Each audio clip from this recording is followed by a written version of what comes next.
POCSO Act and role of support person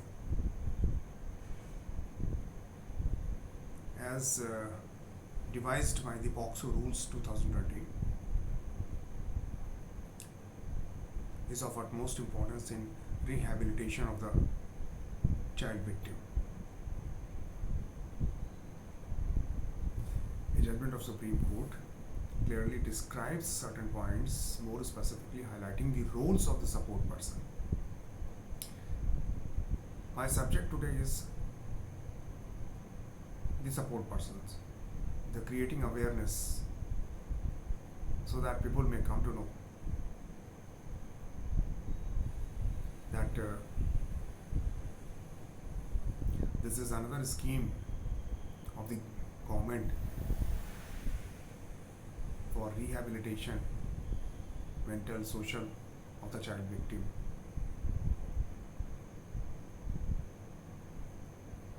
So, the Protection of Child from Sexual Offences Act 2012, POCSO Act,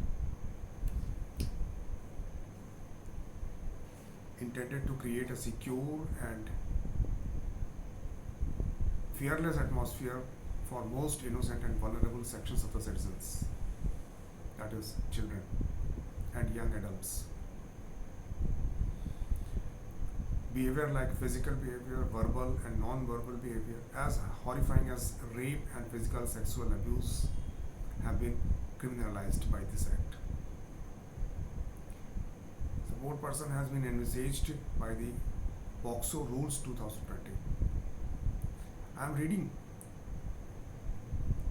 certain important lines of the judgment. Since it is very lengthy, I have minimized and intending to highlight only important points of this judgment, and therefore I need to read also.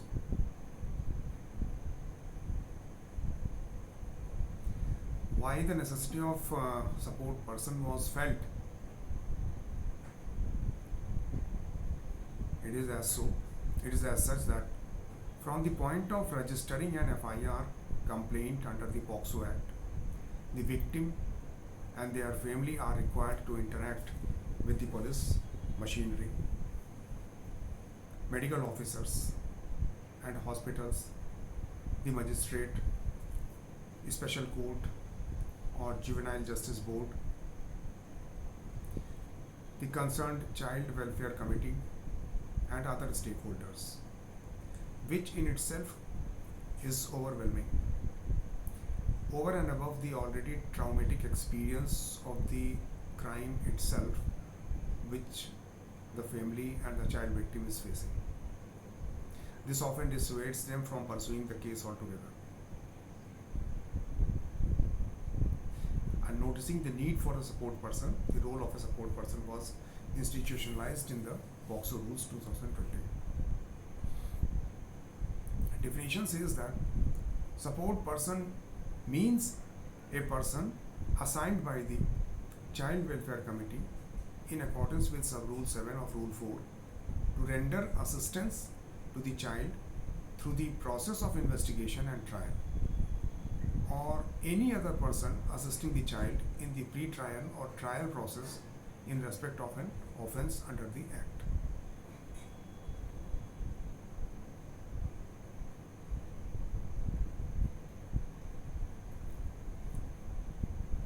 The Child Welfare Committee, with the consent of the child and child's parents or guardian or other person in whom the child has trust and confidence, may provide a support person to render assistance to the child in all possible manner throughout the process of investigation and trial, and shall also inform to the local police about providing a support person to the child. Support person may be a person or organization working in the field of child rights or child protection, or an official of children's home or shelter home having custody of the child, or a person employed by the DCPU.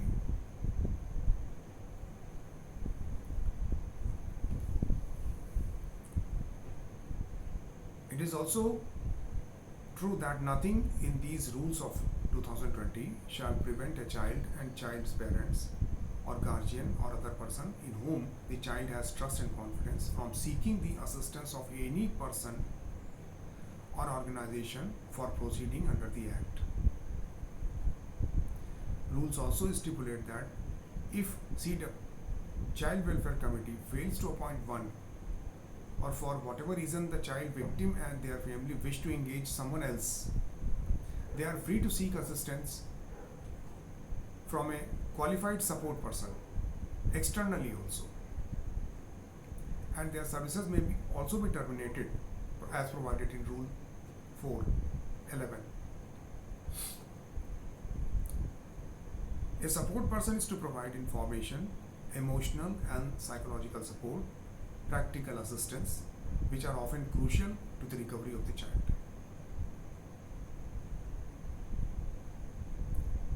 This can go a long way in helping them cope with the aftermath of the crime and with the strain of any criminal proceedings.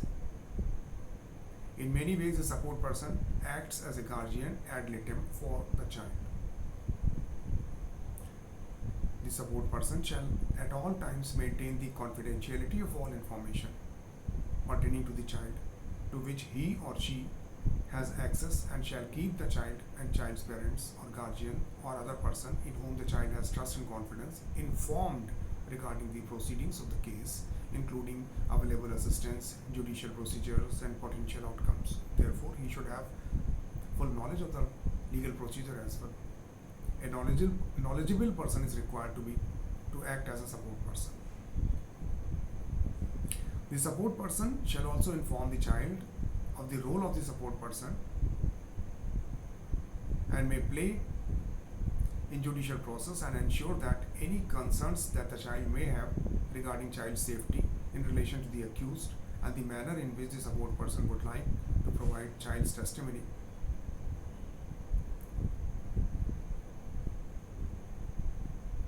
The Child Welfare Committee shall also seek monthly reports from the support person. Therefore, a support person will be reporting to the Child Welfare Committee till the completion of the trial with respect to the condition and care of child, including the family situation, focusing on the physical, emotional and mental well-being and progress towards healing from trauma, engage with medical care facilities in coordination with the support person to ensure need-based continued medical support to the child, including psychological care and counseling, and shall ensure resumption of education of the child or continued education of the child or shifting of the child to a new school if required. This is equally important. Resumption of education, continuous education of the child is equally important. Otherwise, child would lag behind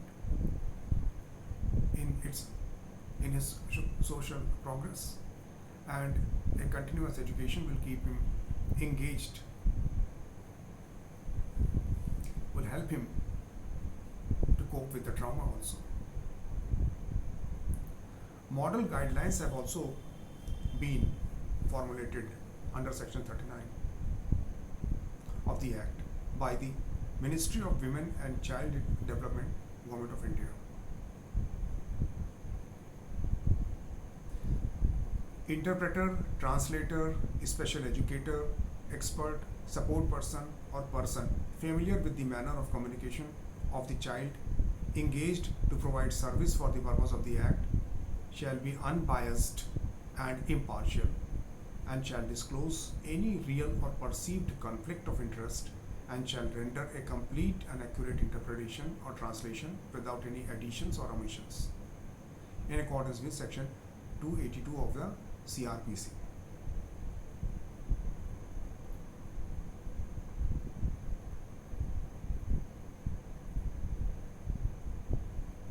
In addition to maintaining confidentiality of all information and addressing the concerns of the child and family, the support person is responsible for accompanying the child during the recording of a statement, medical examination, depositions, and to assist in all other interactions at the investigation, pre-trial and trial stage. The support person is to make available public or private emergency and crisis services, ensure availability of free legal aid, provide assistance with navigating the victim compensation scheme, track the status of investigation, arrest, and filing of charges of the accused persons, follow the dates of the court proceedings to enable the victim or family to attend as required, and be abreast of any other developments such as grant of bail, detention status, etc. of the accused.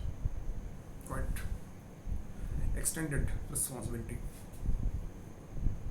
A support person, whether involved from the early stages of lodging a report or brought on board shortly thereafter, can play a tremendous role in offering encouragement, reassurance, and guidance, merely from their knowledge of the legalese, in a compassionate, child-friendly approach.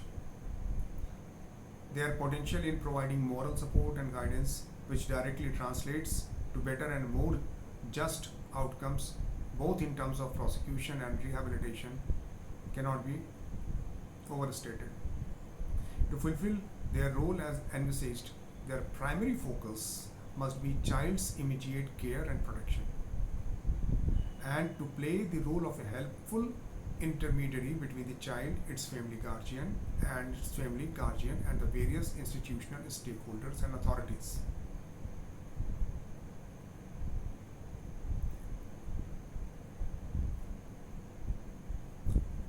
In these interactions, the support person should bear in mind the principles enunciated in Section 3 of the Juvenile Justice, Care and Protection of Children Act 2015 while engaging with the child victim and their families.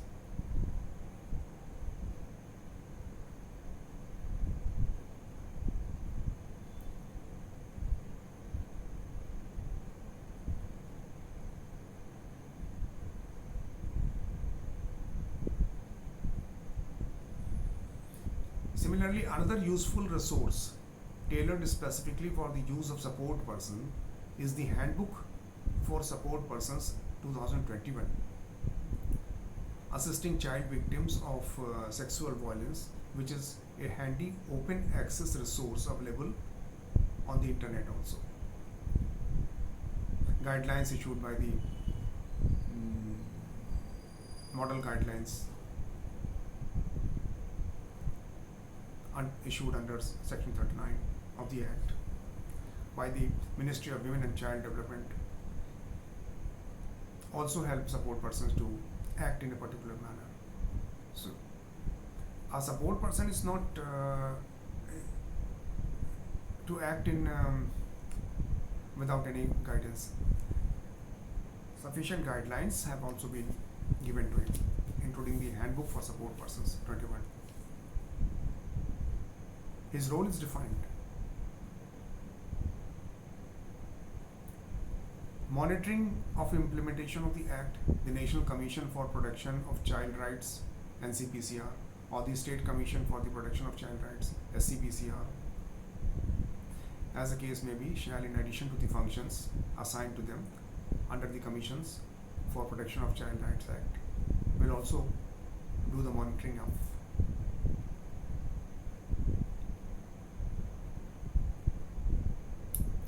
Support persons who are independent, trained professionals would need to take up tasks which require intensive interactions in often hostile environments, and consequently deserve to be paid adequate remuneration.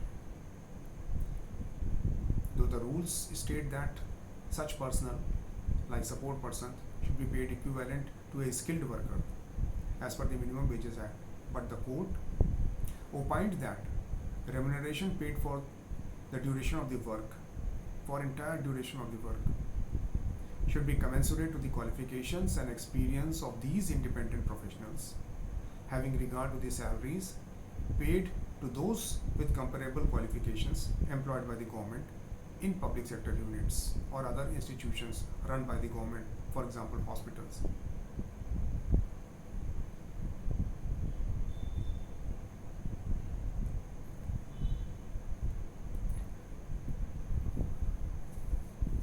In such crimes, the court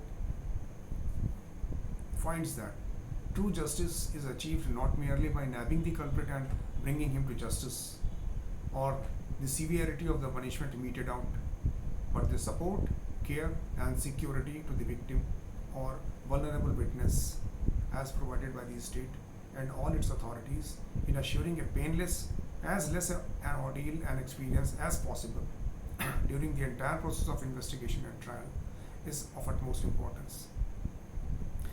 Since the justice can be said to have been done only when the victims are brought back to the society, made to feel secure, their worth and dignity restored. Without this, justice is an empty phrase and illusion. With this, the Honorable Apex Court has issued direction to the State of Uttar Pradesh, to the Ministry of Women and Child Development, Government of India, to Union of India. This judgment is delivered on 18th August 23.